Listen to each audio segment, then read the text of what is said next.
Hey, hey, Hello. Hey, how are you today? I'm good. How are you? I'm doing great. Perfect gloomy day for such a short slate in the NBA. And also for me to be grinding it out right now, Scoop. A lot of hours just tick by when you're editing a book. I mean, just hours tick by. So what I have to do is I have to set little timers in my phone. Like at 1 o'clock, the timer went off for me to check in on our injury report, knowing that things could change by the time we came online. The next alarm went off at 3:30 to confirm it. But we've got a really short slate with only, what do we got, 4 games tonight? Unusual for a Thursday night. 4 games, and I wanted to tell you, I saw your tweets earlier. I saw that you reread your old book to get inspiration to finish your second book, correct? Well, I had to, what I'm rereading right now is the new book, cover to cover with the editor. So you go through reading it cover to cover. But yes, when I reread my old book during quarantine, when I recorded the audio version, I had to go back and read it cover to cover. But this one, it's just reading this one cover to cover to the point where I'm definitely going to have it memorized. It's just, because think about it, a cover to cover read is about 4 or 5 hours. So that just sucks up 4 or 5 hours right there. But let's talk about, we've got all of our sound checks. We've got everyone in here that wants to talk about tonight's game. And I think we should talk about the big story of the day. We had a retirement from a player in the NBA who recently joined the Nets. Yes, Lamarcus Aldridge. Lamarcus Aldridge has retired, had some issues with his heart, said in an Instagram, or rather in a Twitter post, that he was retiring because of the discomfort that he had, and because after seeing doctors, it was in his best professional interest to step down. Health comes first. It does come first. So, you know, a regular heartbeat. He had said that it was really bothering him after the game. Look, 35 years old. He's done well in his life. He's taking care of him and his. Is your ringer on? Because I'm hearing a vibration. Yeah, it was a buzzer. Someone sent me a DM. You set off that notification. It's the 4th one we've gotten, and it's loud and annoying. I apologize. No problem. We just got another one. Did you turn it off now? I did. Okay, let's see if it works. Okay, good. What do you have it on vibrate? Because I heard one. This phone is on vibrate, and I guess it vibrated through, so I apologize. Yeah, it will every single time. So let's go with the first game of the night. We got the Milwaukee Bucks up against the Atlanta Hawks. We've still got Giannis with this knee. When do you expect Giannis to come back and be at 100%? I think he needs to take his time. The NBA playoff starts May 22nd, and I think at the end of the day, health comes first. I think that in the next couple of weeks, you will see him kind of make those inroads. When you look at LeBron James, for an example, he's about two and a half weeks off. Anthony Davis is any day now. A lot of these players are taking their time because they knew the 22nd is around the corner. So I expect him to come back in the next week, 2 weeks. That's going to be a long time because now he's going to have to get back into rhythm as well. And I just don't see the Bucks going as far as the Lakers. I get the Lakers saving their talent. With Giannis, it's more of a concern because he is a bigger man, right? So you have that. Now, that's the only injury for the Milwaukee Bucks on the other side of the ball. The Atlanta Hawks have DeAndre Hunter out with the knee, Chris Dunn out with the ankle, Danilo Gallinari is still day-to-day with his foot, Trae Young is still day-to-day with his calf, Tony Snell is out with his ankle, and we already know that Cam Reddish and John Collins are going to be out for the next 2 weeks. Yeah. The line's right here at Bovada. The Bucks are minus 170 to win. The Hawks are plus 150 to win, and the total points is pretty high for all these missing pieces for the Atlanta Hawks. It's 230, which is not the highest game of the night, but it's a high score. I like this matchup. I think it's going to be a grinded out matchup, but I'll add, Lisa, the Atlanta Hawks have been doing their thing without at points without Trae Young and John Collins. They have their head coach, Nate McMillan, who is really, proving to people why the Pacers were wrong. And so when I look at what the Hawks can do, will do, are doing, I do have them against the Bucks, and it's not just because Giannis is out. The Bucks, to me, are as exciting now as I was to talk about the Heat about a month and a half ago. They're really an exciting ball club to pay attention to. I see them doing their thing. Sorry. You see the vibration again? I do. Yes. Yeah. Okay. Yeah, I see the Hawks to win, but for 230 for me, we're seeing these point totals really trickle down. We're seeing some huge spreads in games, which we hadn't seen. When you see a 20 to 25 point differential, you know you're not going to meet that target. So for me, I'll take the Hawks to win in the under. What do you say, Scoop? I have the Hawks in the under as well. So we got the Hawks in the under in this first game. If you're playing at Bovada, make sure you use my promo code BBLisa250 if you're playing with cryptocurrency. If it's a straight up, it's Lisa. It's oh my gosh. It's okay. It is okay. It happens. What? It happens. Let's go over to the next game, which is the Warriors. Golden State Warriors taking on the Cleveland Cavaliers. Right now, the Warriors are minus 270 to win, plus 220 for the Cavaliers. Total points at Bovada is 224. This is such a bummer losing James Wiseman to knee surgery. I mean, this young player was really coming up. It's frustrating. It's always sad to watch. I don't know about you, but it's always sad to watch, especially in a situation where without Klay Thompson, Wiseman was able to really go out there and make some moves, and this is going to hurt. Oubre is out with the rips, and Pascal is going to be out another 2 weeks of monitoring with his hip flexor. On the other side of the ball for the Cleveland Cavaliers, Colin Sexton is out. He is day-to-day with this groin. Dylan Windler is out with the knee, and Dotson is day-to-day with the knee. We're looking at the total points at Bovada. What do you all say for these games tonight? It's 224 is the total. Who do you got for the win? And who do you have for we have the under or the over? Steph Curry for the shot, boy. I got the Warriors winning this game. I have the over, but I'll add this. At least a couple of days ago, I was looking at the Western Conference standings, and I think that the Warriors were like maybe 3 or 4 games out from like 8th place. If I'm not mistaken, it was a couple of days ago I looked. They were in 10th place. I don't know if that's still the standings today. But these games are going to start to add up some. And I feel like during this time where like the LeBron Jameses, the Anthony Davises are out, and then you've got the injury to Jamal Murray and he's out, like these games where you're playing, the Warriors are playing the Cavs, they mean so much more because you accrue some wins, you pick up your strike, and you go out and do what you need to do. So this is a must-win game for the Warriors if they really legitimately do have playoff aspirations, even as an 8 seed this year. I agree with you, and I checked the standings right now. The Warriors have made it up to 9th place in the division, and that's what you're saying is so correct, because here we get a couple wins against these mediocre teams. Now you're back up 7th, 6th place. It doesn't take long. We've seen this before. There's a shift going on with injuries on other teams. So I am as well taking the Warriors for the win. Now, with the total points of Bovada being 224, what you say here on the total points, under or over? I have over. Warriors and the over. We know what Steph Curry has been doing lately, so I think that's a good roll right there as well. Yep.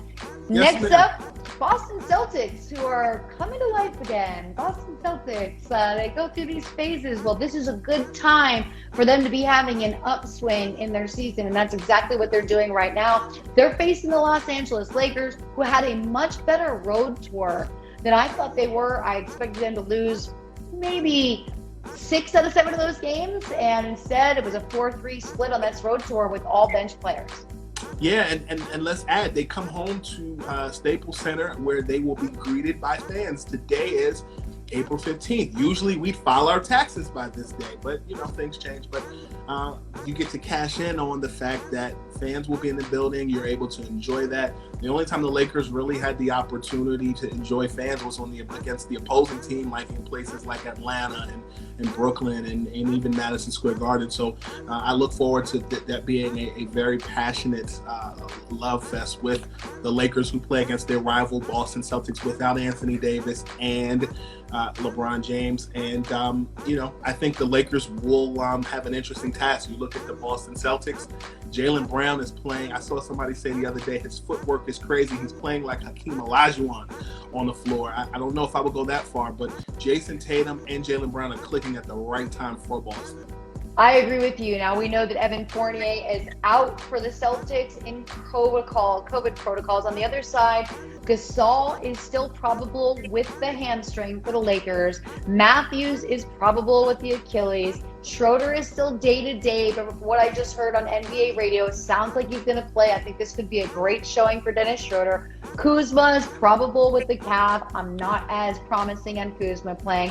We know that Markieff Morris is questionable with his ankle. Drummond, who is not playing well, so give him a little bit of rest. He's day-to-day as well. And like you had mentioned, LeBron James and Anthony Davis both out.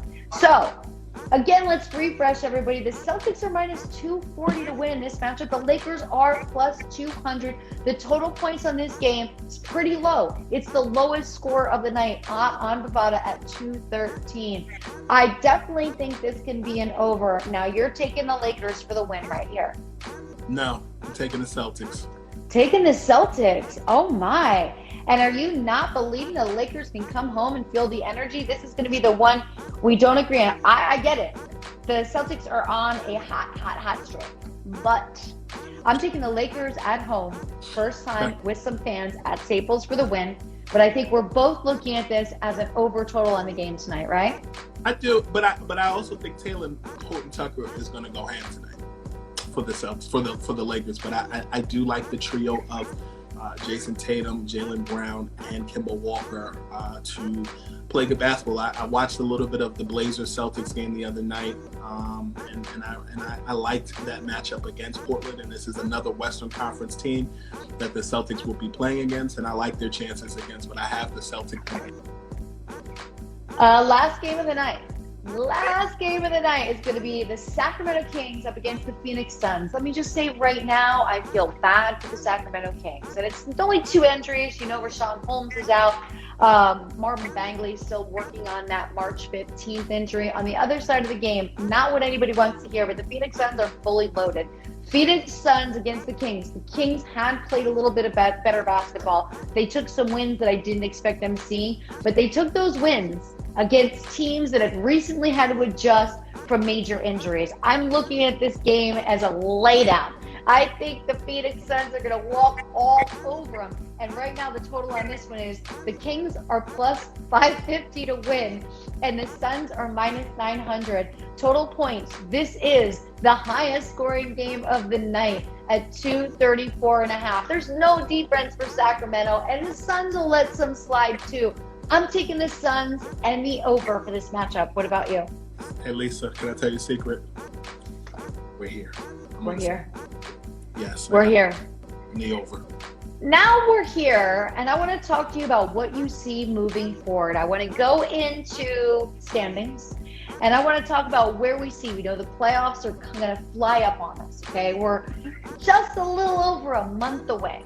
Sixers.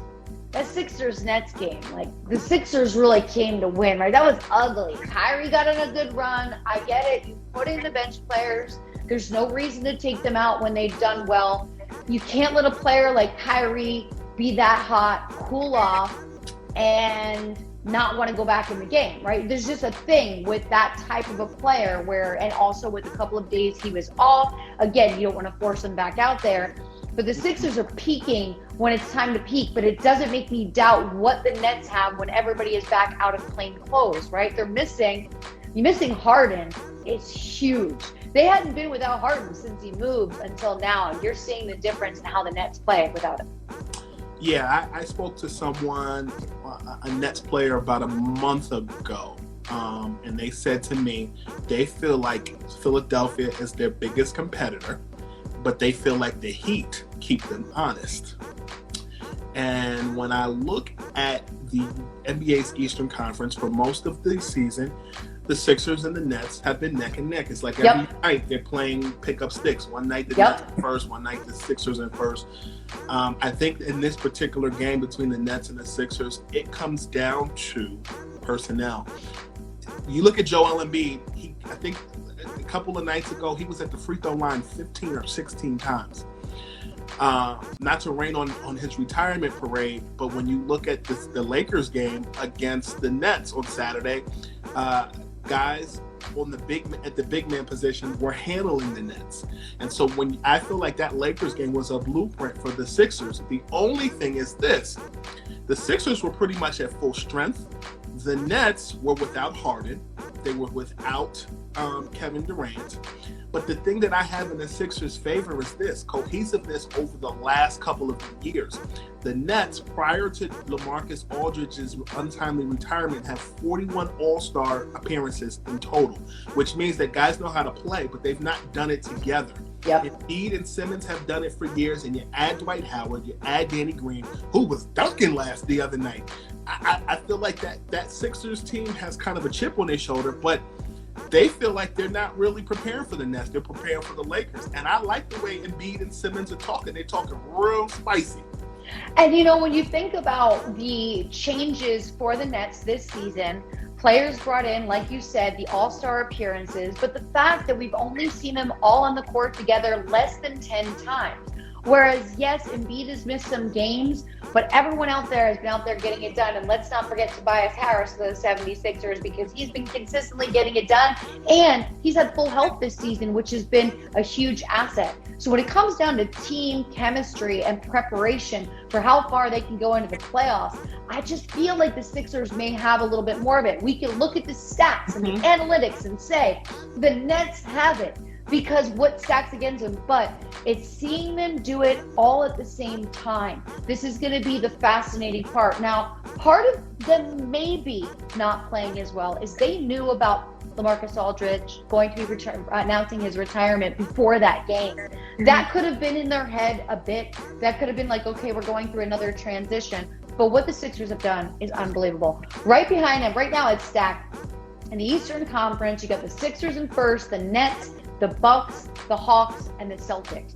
The Celtics and the Hawks are going back and forth, back and forth, back and forth in this standing, just like we're watching the Nets and the Sixers. But the Celtics are just coming to life right now, and just this momentum is really, really, really hot. On the other side, the Western Conference, it is unbelievable to think that the top 4 teams are these. Now, 4 of them would seem normal, 2 out of the 4, but not in this order. You got the Utah Jazz in the first spot, the Phoenix Suns in the second, the Los Angeles Clippers in the third, and the Lakers in the fourth. And why I think it's remarkable that the Lakers are still in the fourth is because what they've been doing without Anthony Davis and without LeBron James. Yeah, Lisa, I just want to add one more thing before I address that. I want to say also that when you look at the Boston Celtics, January was not their friend. No. Of January with COVID, like Jason, there was a story there where he talked about how he has to use an inhaler before games because of the lingering effects of COVID. Yeah. Now, when you talk about the Los Angeles Lakers being in the 5th spot, I think what you're going to see happen is this: the Jazz, the Suns, the Clippers will still be in that mix. I'm concerned about the Nuggets, I'm looking at, I don't know if they're tied with the Lakers but I see 4th on my end and I see Lakers at 5th. I don't know if that's... Oh yeah, you're right. Lakers at 5th, yes. But... You are right. But here's the thing. You still bring up a valid point, because with the injury to Jamal Murray, I know there's a report today that came out that Doc Rivers' son is going to likely take over the point guard spot over there. Now you're going to really see guys like Aaron Gordon step up. You're going to see Jokic step up. I think this is a chance for the Blazers and the Mavericks to kind of get ahead. The Mavericks are currently in the 7th spot, and the Warriors. Like I said previously, the Warriors are actually in the 9th spot after winning 3 straight. Now you're about to see the men amongst boys. To me, the addition of Rajon Rondo for the Clippers is going to work wonders for them and keep the morale high, as they won 7 straight. They're 8-2 in their last 10. But here's the good thing: the Lakers have been keeping the seats warm for LeBron James and Anthony Davis. And by the way, you added Mr. Drummond. They got to get their stuff together. So I think this comes at a great time. Great teams know how to survive. And I also think, I don't know. I think the Nuggets situation is just going to be very interesting. I don't want to damn them, but I do think that this gives a chance for the Mavericks and the Warriors to kind of move up in the standings. Jeff, our friend Scrimp Daddy, just raised a good point, and he's so right. These are contenders. They know how to know when to turn it on. They know how and when. And it's funny because when we started this season, we all put the Warriors in last place, which is where they started their season. Yeah. We put the Warriors in last place because we lost Klay Thompson before the season even started. And then the season started out with Draymond Green being back, nursing an ankle injury. Draymond Green is the magic behind the Warriors. You don't have to look at the points because that's not where you're going to find the flair, but it is the rebounds, the assists, the blocks. He is just aggressive the entire game, every minute he plays. So without him, they sank. And he's not that showboat player that everybody enjoys like Steph Curry, but what he does is just incredible.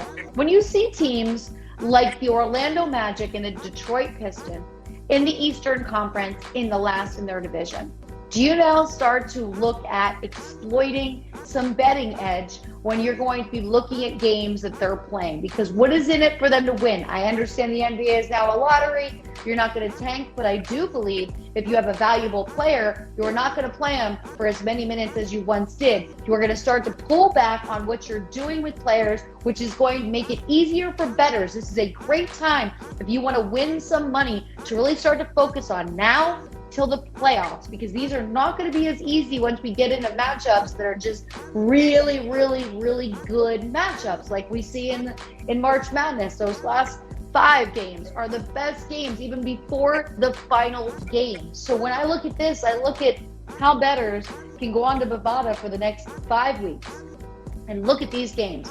Do the Orlando Magic and the Detroit Pistons have anything to play for at all the rest of this season? Lisa, and betting against the Orlando Magic, this will be the funniest thing you've heard all day. Picking the team that goes against the Orlando Magic or the Detroit Pistons is like going to Robinhood and getting stock in GameStop. You're going to win. And I feel like when you go, I mean, the exception to the rule is like if the Magic or the Pistons play against the Sacramento Kings. But overall, I'll be honest with you, one of the biggest disappointments in the Eastern Conference for me has been how much the Pacers have dropped since the All-Star break. I know you asked me about the Magic and about the Pistons, but I've been watching some of these Pacer games and I'm kind of annoyed. And as I was watching them the other night, I was thinking to myself, man, maybe Nate McMillan and Victor Oladipo weren't the problem. Maybe it was other things. It's got to be leadership, because at this point, the Washington Wizards are starting to play some decent basketball, right? So when you continue to watch this over the next 3 weeks, we're going to see the Pacers continue to fall. And I promise you that in the next week or so, we're going to see them completely flip with where the Wizards are. Right now, the Wizards are 1, 2, 3. 21 and 30. They're in 12th. spot. They're in 12th spot right now. And the Pacers are in the 9th spot. So you're right. Pacers declining. Let's go to the Western Conference. Boy, the Houston Rockets. I mean, I just feel bad. I mean, I just feel really bad. I mean, it's just, you want to bet against the Rockets, but at the same time, you need to look at who they're playing. The Minnesota Timberwolves, same thing. What do you think these two teams will do? Are they going to stay in the bottom, or are they going to try to fight to get a couple more wins? Well, the Timberwolves situation, you know, they brought in a new head coach. And Chris Finch, who was a friend of Gerson Rosas, and he basically went from a job staying in a hotel in Toronto and finding his way in Minnesota, and really they're saving money. The thing that I really am kind of disappointed in is just, I feel like this was a carryover from last year. You get D'Angelo Russell, Karl Anthony Towns is the face of that team. But I think they've just been in the doldrums of not being the Lakers, not being the Clippers. They've also been doing moves mid-season. Bringing in a coach during the season is never easy on players. We can't really consider this to be a regular season because so many of these player teams were in the bubble and there was just some. It's not going to be till really next year, especially for a team like the Timberwolves, who are going to be more steady with their coach, maybe bring in a couple new pieces, whether it be players or whether it be management, but something needs to change there.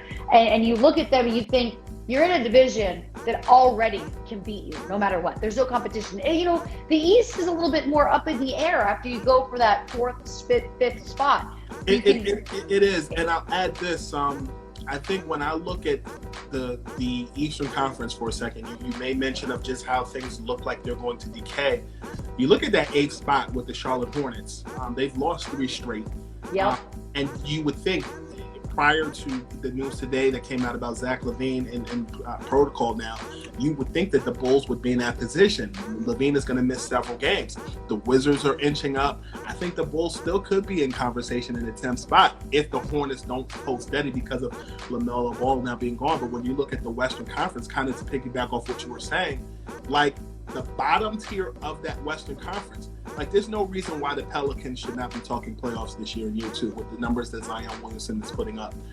The chemistry that he and Brandon Ingram and Lonzo Ball have under Stan Van Gundy, you'd think that would carry over, but you're competing against a wild, wild west that everyone's paying attention to with the Clippers and even the Lakers. Wait, let's just stop right there. When you say chemistry and you say the Clippers, who are on a 7-game win streak, this is not the time of the season at all to be starting to just lag. And when you see a 7-game win streak, you got to realize you've got over here the Kings who are on an 8-game losing streak. Again, this is why I picked the Kings to lose. We both picked the Kings to lose tonight, so you're going to get your bets in at Bovada. But you're right, and I look at this and how much this can change. Look, even the Knicks are on a 4-game win streak. Like, shout out New York.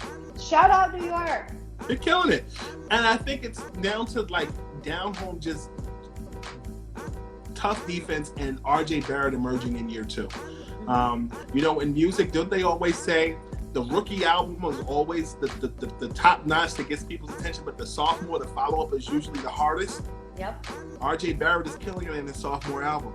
He sure is. And it's great because also the Knicks have been, MSG is letting in a small group of fans, and I hear from players after every interview. Now we have to talk a little bit of fun. A-Rod, the Timberwolves. Yes. They ask a young player, are you a fan of his? I loved James. What? Was it James? Was it the guy on the Timberwolves? James Wiseman? No, he's not on the Timberwolves. I'll tell you exactly who it was. It was Anthony Edwards. And Anthony Edwards did not know. Now, if they would have flipped that question and said J-Lo, I bet you Anthony Edwards would have known who A-Rod was. To a younger generation, A-Rod would be more popular through J-Lo, through dating J-Lo. Listen, J-Lo. By the way, they broke up, and A-Rod has been all up in his feelings today on his story, doing these little video zooms of like all their photos and frames. J-Lo, Lisa Ann, Britney Spears, legends. So yeah. if you mention those names, they definitely would know who they were. But I also find it just from an editorial standpoint, it's ironic that it's happening in this time frame. Like I think they're definitely capitalizing off of the moment. But but I will say this. I didn't think it was the greatest question from a reporter to ask Anthony Edwards, who is a young basketball player who is not interested in baseball at all, who also, if you think about it, has a complete generation gap from when A-Rod was A-Rod. I mean, listen, it was 2017. A-Rod hit his 3,000th hit. My friend Zach Hampel caught it, the ball hawker. I was in a Blue Jays game in Toronto. Zach called me and said, hey, I'm not going to give the ball back today. We're going to take it around the city when you get back from your trip. And we chatted that ball. We were playing catch with that ball in Central Park. Then he sold it back because what he does is he takes the money, he has them donate to a baseball charity for underprivileged children to have uniforms and equipment. So he's a great dude. I just rewatched that video today of him doing the interview about it. So I was putting together some throwback Thursdays. I was like, oh my gosh, the A-Rod ball. But Anthony Edwards was just like, he's playing with his hair. He's like, man, he's assuming it's a businessman. Like, he's not like. So first of all, there is a generational gap. And I think in that moment I realized I'm officially old. But I realized that then, and I realized it a couple of weeks ago when I had my cousin over in my apartment. We were doing some spring cleaning. You'll appreciate this. I asked him, what is this? He said, that's an N64 cartridge. I said, no, that's Super Nintendo. Then I said, what's this? And he said, I have no idea. This is a regular Nintendo cartridge. We're in that gap right now where you're having to explain or reteach history. So it's a fun moment for certain people. In other moments, it's like, well, what the heck? And I think when you're on Zoom calls and you're asking that, that's when it's a little bit more. Yeah, and he's just like, and look, when you've been playing basketball your whole young life, obviously you're probably not watching other sports, right? It's not a focus thing. But they put him on the spot, and then the next day I'm watching some different, sports shows, and they're like, how does he not know who his boss is? To an NBA player, that is not his boss. His boss is really his coach, his agent, and the people he directly deals with. They're, everybody's not Larry Bird that sits at every single game in the stadium with fans, right? I remember going to see Paul George's first game back after his gruesome injury. And I went to that arena to see that game, to hold up that PG-13 sign. And I'll tell you what, there was never something more loving than I felt. And I loved that arena. There was nothing more lovely than when he came out on the floor. They did this whole presentation for him. They had this whole video going, and everyone stood up, and everybody held up their signs, and it was just so remarkably beautiful. But I just thought the Anthony Edwards moment was classic. Now, there is something I want to share with you if you want to talk about a generation gap. Have you ever seen the twins on YouTube that listen to music together for their very first time? I think I have seen one or two. I think my sister. What happened? Okay, so they just listened to Gangster's Paradise, okay, with Coolio. And since they started doing this, in the beginning it was just the music, but now they actually show the video and they pause it and they talk about it a little bit. So it's just, every time they release one, I'm a subscriber. Every time they release one, I watch it, and I also go back and watch their other ones because I just think it's so funny that they've never heard these songs. Like, they heard the Phil Collins one went viral because they had never heard, and I get it. Like, they weren't in the Phil Collins generation, and when we went to like elevators, there used to be elevator music, so you would hear a lot of older music. Well, young people don't have that anymore. There's no elevator music, so they're listening to their own stuff, right? But those reaction videos are amazing. Everybody loves them. I find them adorable. I think it's the greatest thing ever. Tonight, let's recap what we have for these games at Bovada. Don't forget, promo code BBLisa250. We've got 4 games. It is a short slate.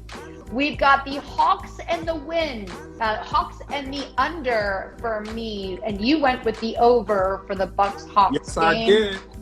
Warriors, Cavs, we got the Warriors for the win and the over. Sacramento Kings, the Phoenix Suns, the Suns for the win and the over. And the Lakers, Celtics, you took the Celtics for the win and the over. I took the Lakers. Home game with some fans. Going to be exciting. Scoop, another Thursday. Now I'm off the next couple of Thursdays. I'm taking my very first vacation since 2019. I like it. You better enjoy it. You've been working hard, and let your hair down some. I just want to read a book. I want to read a book that is not work related, that just have the time to kick back by the lake in Tahoe, be outside with nature and my friend's dog, and just read a book. So that's one big goal, which I will definitely do. I have 4 books picked for my trip. Nice. And I look forward to seeing you the Thursday that I'm back, which is going to be May 13th, the week after. My birthday is May 9th, everybody. Mother's Day. It's very milk-tastic, I know. It just so happens that just 2 things collide. It's the weirdest coincidence. You can't make this stuff up. But Scoop, thanks so much for bringing a good show. To all of our followers in here, don't forget to get in your action at Bovada. And listen, if you gamble and your wife doesn't love it, you need to take her to the casino at Bovada. You guys could be dueling on 2 different computers, both having your jam at Bovada.